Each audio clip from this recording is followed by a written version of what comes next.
the Seattle Seahawks rank number 1 overall on PFF Grading. Now, they started the year 1-0 against the Denver Broncos, and despite a game that had some ups and downs and they had a bad tackling grade, they were still the number 1 overall team on PFF Grading. And of course, top 2 in defense. After week 2, when the New Orleans Saints really demolished the Cowboys, the Seahawks actually fell to 2nd while the Saints moved up to number 1. But then after week 3, and beating the Dolphins 24-3, a good offensive performance and a good defensive performance, the Seahawks have moved back up to number 1 overall compared to any team in the NFL on PFF Grading. And of course, they're still at number 1 overall in defensive grading. And the beautiful part about it, like I said, 1 of 5 teams with a 3-0 record. Now, you don't expect some of them. We probably all expected a team like the Buffalo Bills and Kansas City Chiefs to potentially start 3-0. But you have the Seattle Seahawks, the Pittsburgh Steelers, and the Minnesota Vikings all right there. And there are some crazy stats to that, actually, that I saw online about how unexpected it was for the Seahawks to even be able to have a record like this, along with the Vikings and having the Steelers in that same situation. It's actually like really interesting because those are 3 teams that had low playoff odds, right, to start the season. Not a very high chance of playoffs. A team with Sam Darnold, a team with Justin Fields or Russell Wilson. No one knew who was the starter. And then the Seahawks first-year head coach and, all that going on for the Seahawks. No one thought they'd be one of the 5 left teams that were undefeated, or at least the national media or statistics didn't believe that. Maybe you did as a Seahawks fan. What's really interesting is they're making it happen. I mean, at the end of the day, making it happen's all that matters, right? I mean, they're a special football team, and they're breaking some statistics that nobody expected it to happen. And shout out to the Steelers and shout out to the Vikings for, also doing that. But we have it here. Brooke Pryor put this on Twitter from ESPN Stats and Info. The Vikings, Steelers, and Seahawks are all 3-0, despite each team having a less than 40% chance to make the playoffs this preseason, according to ESPN Analytics. Entering week 1, the Vikings had an 8% chance of starting 3-0. The Steelers had a 13% chance of starting 3-0. And the Seahawks had a 20% chance of winning all 3 of those games. So according to ESPN Analytics, there was a 0.2% chance that all 3 of those teams would start the season 3-0. And that's why I said, we all probably could have seen some statistics that showed the Chiefs and Bills to start 3-0 was like a 70% chance. But for the Vikings, Steelers, and Seahawks, a 0.2% chance. And the Seahawks are doing this while also statistically showing up in special ways. And that's why we're going to break down the Seahawks overall 87.5 PFF grade, which is number 1 in the NFL. 3rd week in a row of doing this video. Number 1, number 2, and back to number 1. It feels really good to be doing these videos, not talking about, not being a Raiders fan and saying, oh, the Raiders are 28th overall at a 61.4 grade. It's much nicer to be talking about your team, the number 1 overall grade. And per usual, we're going to start with the offense, go to the defense, and then talk about special teams really quickly at the end. For the overall grade, as you all know, I'll tell you guys the top 5. I'm going to tell you top 6 on purpose, actually. 87.5 grade for the Seahawks, number 1 overall in the NFL. Number 2 is the Saints at 85.4. Number 3 is the Steelers at 82.9. Vikings at 82.7 at number 4. The 1 and 2 49ers, of course, I know they're 1 and 2, but everyone needs to remember they're the 49ers. They're a good football team. They are number 5 at 80.6 overall. And then number 6. I really wanted to talk about number 6 because number 6 is the Detroit Lions at a 79.8 grade, a 2-1 football team. Their offense hasn't scored as many points as we would have expected this year, but their defense is playing well, and they're overall playing really good football or pretty decent football outside of, to be honest, they're in phenomenal statistics everywhere except for their passing grade at a 50.7 is their worst grade by far. If they figure out Jared Goff sometimes is not, he's not a super duper star. He's a very good quarterback, but once that gets rolling, That Lions team's dangerous, and the Seahawks play the Monday Night Football this coming Monday night, and that's going to be a huge test for both these teams. If the Seahawks win that game in Detroit Monday Night Football, you're going to see them probably still be number one on PFF grades, and on most power rankings, maybe outside of the Chiefs, they'll probably number one or number two in the entire NFL, with the Bills and Chiefs up on power rankings, because that game's going to tell us a lot. But let's get to the offensive grades. The Seahawks, and you'll notice this, they're very decent on the offensive grades besides pass blocking pretty much. They're going to be in the top 10 in most of these categories. And it's going to make you wonder maybe, how are they number one overall on PFF? Well, if you watched my week 1 video or my week 2 video, you'd know, because once we get to the defense, that's when we're looking at some numbers being more in the top 1, 2, or 3 versus the offense, which is more in those, 6, 7, 8, 9, 10 range when it comes to categories. But the overall offense grade is at number 8 right now at a 75.8. And that's a good number to be at. I mean, we're the only teams ahead of us. The Saints, who I don't even know if they're going to be better offensively than the Seahawks this year, but it was that one game against the Cowboys. The 49ers, the Vikings, the Cardinals, who also had one game that probably inflated their stats, that game against the Rams, Ravens, Jets, and Bills. And then you have the Seahawks after that. We're looking at a lot of teams that have been playing amazing football. The Vikings, the Cardinals have Kyler Murray, Baltimore with Lamar Jackson, the Jets with Aaron Rodgers, the Bills with Josh Allen. The 49ers have been the 49ers. The Saints is the really tricky one here. Like, everyone's been confused about it. They came back down to earth this year, obviously, or this week against the Eagles when they lost. But the Seahawks are in good category. I mean, they're ahead of a lot of teams that people probably thought would be better than them offensively, like the Chiefs and the Texans and the Falcons and the Lions and the Eagles. So it's a good place to be. It's not number 1, but number 8 in the NFL in offensive grades is a great spot to be in.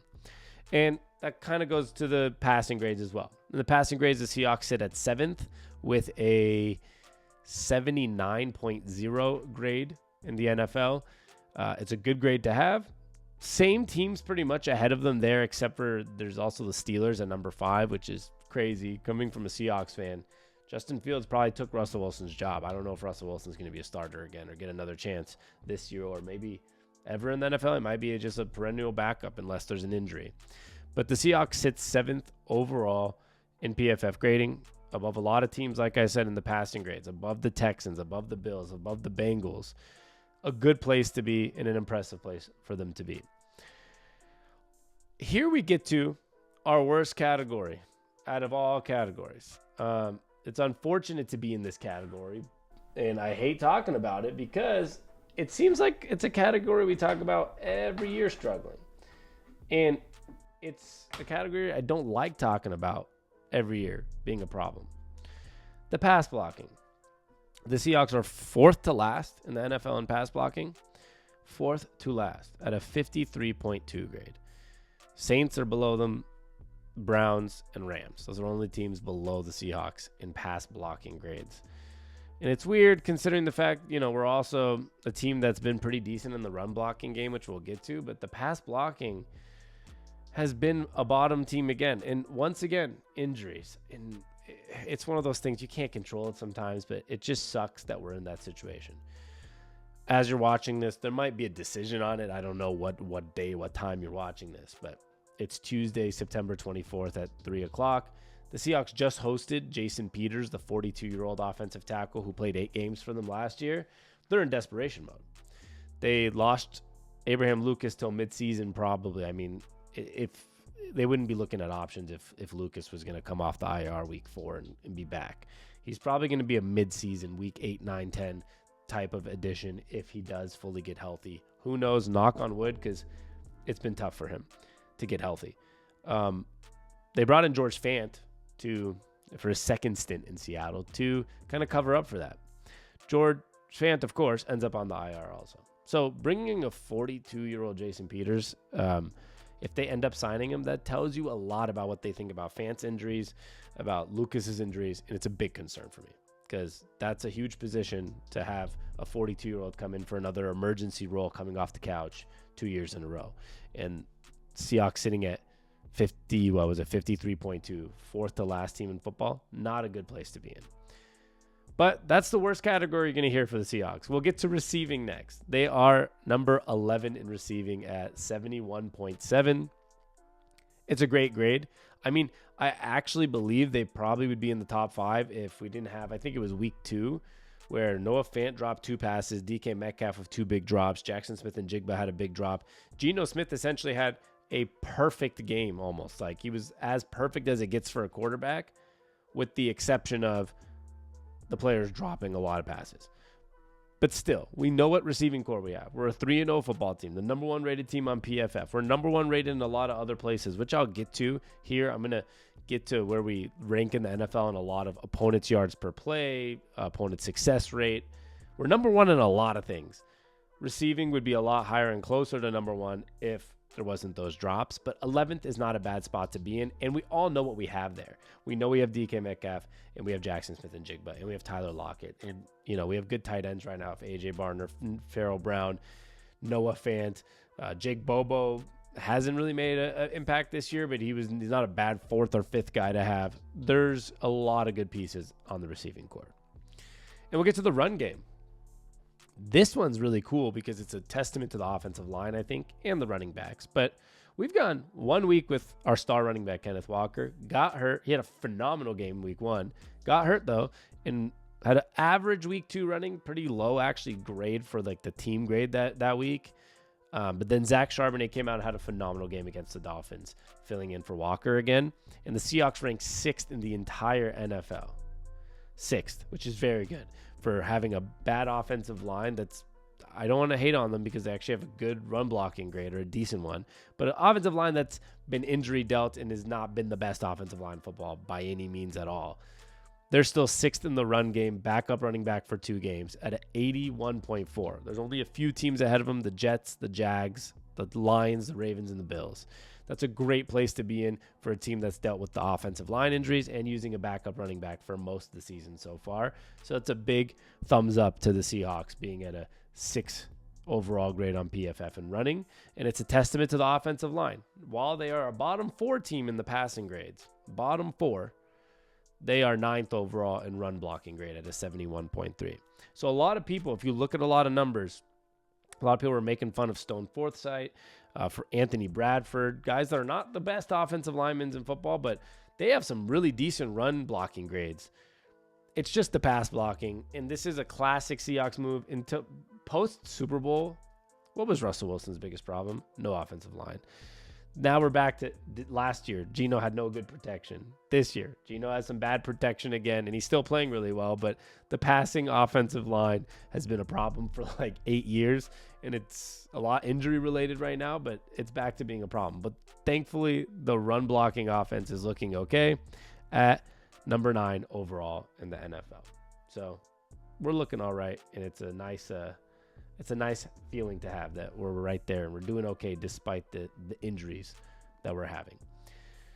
And we're going to get to the best part, the defense, where we rank really high in a lot of categories. But I'm going to talk about 2 things before I get to the defense. One, I want to talk about this tweet from Brian Nemhauser, Hawk blogger, about where the Seahawks ranked number 1 overall in all categories, because there's, I don't know, about 10 of them.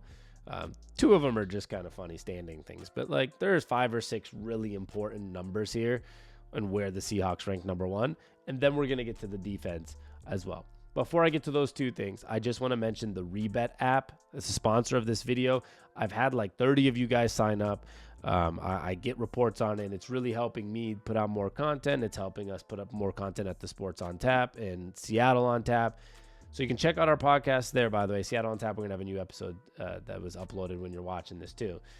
You're helping us grow by checking out the Rebet app and signing up using promo code ONTAP. It's legal in Washington State. It's legal in 46 states. It's a social sports betting application. So you might say, how is it legal in Washington State? You can Google all this stuff, but it's a sweepstakes. So when you put in money, you have to put in $10 deposit minimum for us to get credit. Use promo code ONTAP. I'll put the video on the screen how to do it. You get 10 Rebet cash, and if you win, you can actually take out the winnings in cash. So it's like a classic sports betting app. You can bet player props. You can bet the line. I bet the Seahawks -4 last week with Geno's passing props over. Check it out, Rebet app. Make sure you use our link that's in my description or promo code ONTAP. You'll see it when you sign up for your name on my little video here. If it doesn't say ONTAP, make sure you type in referral code ONTAP. They'll match you up to $100. So like when I downloaded the app, I put $50. I got a $50 free bet on top of that. Make sure you do that to give us support. The Rebet app, promo code ONTAP, or the link in my description. And yes, it's legal in Washington. It's like actually legal. So check it out, sign up, help us put out more content. And that really does help us. All right, to the tweet. The Brian Nemhauser tweet, Hawk Blogger. He put out Seahawks Week 3 #1 reports where the team ranks tops in the NFL. The Seahawks are #1 in opponents' yard per play at 3.9. Phenomenal. Opponents' yard per pass, also 3.9. That's a pretty ridiculous one. #1 in the NFL. #1 in opponent success rate at a 34.8%. #1 in opponent drop back EPA, a minus 0.255. They're #1 in opponent drop back success rate, 33.9%. #1 in QB hits. And I don't know if you missed this, but I'm pretty sure they're #1 in QB pressures also, but they're #1 in QB hits in the NFL. They're #1 in opponents' yards after catch over expected, minus 15.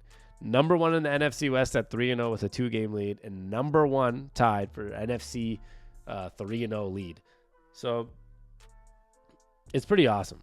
You know, they're #1 in so many categories, but you'll see pretty much every single one of those categories. I think everyone really has to do more with the defense. And that's why I wanted to talk about it now before I get to the Seahawks defensive grades. The two top teams, and we know always the Pittsburgh Steelers are #2 at 80.3 on defensive grades on PFF, but you have your Seattle Seahawks at 82.5, #1 overall defensive grade in the entire NFL on PFF. And let's talk about the points allowed. They've allowed 43 points. And I talk about this each week, and I'm going to keep talking about this as long as they put up historic numbers of what they've allowed. They've really allowed about 33 points, not 43. The Seahawks defense allowed 33 points. 10 of those points came in week 1. A Geno Smith interception inside the 30, a muffed punt inside the 30 that came up to that 6 points. That the defense, actually, they caused 3 and outs after a big mistake by the offense and special teams. And they held the defense to 3 points, or they held the offense to 3 points. They didn't give up. They held it. They saved the mistakes. And then 2 safeties by the offense in week 1 where we were backed up and really messed up. So you're talking about 10 points that the defense actually either saved or avoided it being more, and that the offense caused. So really the defense itself is only giving up 33 points. And that's a big part of why they're #1 overall on PFF grading. The rush defense is at a 67 grade, which is #8 overall, which is really high for a team that has had injuries. Byron Murphy and Leonard Williams both had to leave the game last week. Boye Mafe left the game the week before with a knee injury. Uchenna Nwasu has not played yet this year.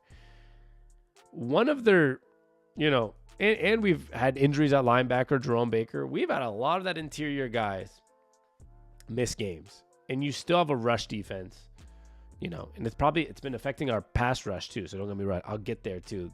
The Boye Mafe, the Byron Murphy, the Leonard Williams, the Uchenna Nwasu injuries will affect. I don't want to repeat it when I get there, but that's something I'm going to mention with pass rush.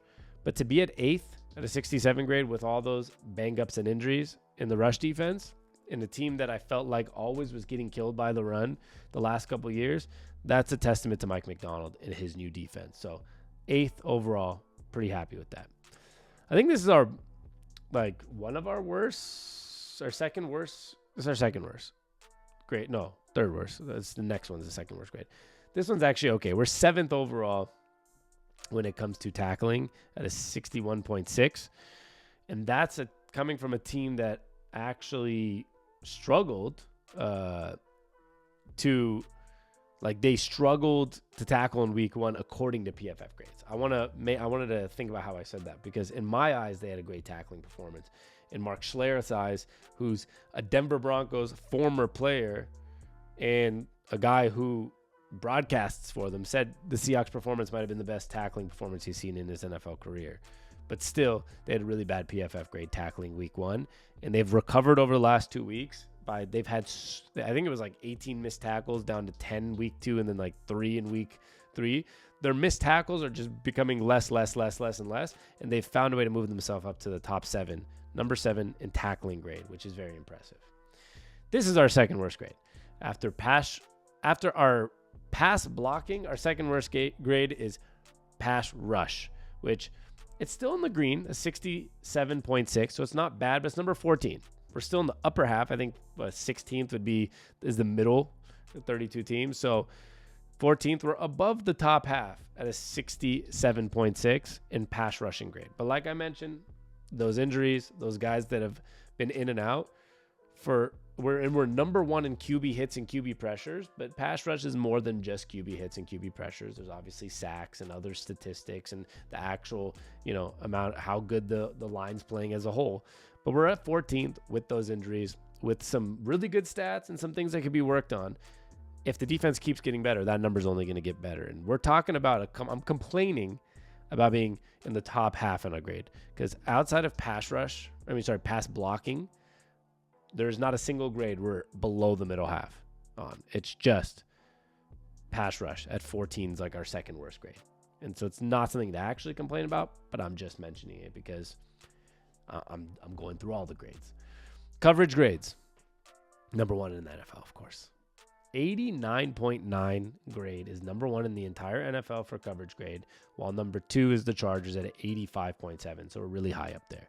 And third is the Jets at 79.5. So between us and the Jets from 1 to 3 is over 10.4 grade points. Devin Witherspoon, Trey Bound, Tariq Woolen, even the safeties with Jenkins and Wallace and Love, everyone in coverage has been phenomenal. There's nothing else I can say. Every week I've been mentioning it because they've been number 1 every week since the NFL started this year. Spoon, Woolen, Brown, Love, Wallace, Jenkins, the linebackers, when they drop into coverage, have been good. The coverage is number 1 in the NFL, and I don't know if it's going to change all year. I think they might find a way to stay number 1 the entire season. And if they do, I'll be happy, of course. And so will you. And this defense will stay good if they're number 1 overall in coverage all year. So I'm happy about it. There's nothing else to say other than special teams is number 2 at a 86.9. Only team ahead of them is the 1 and 2 Cowboys. They have a 90 special team grade, which is really high. I think that's the only team with a single category grade of 90.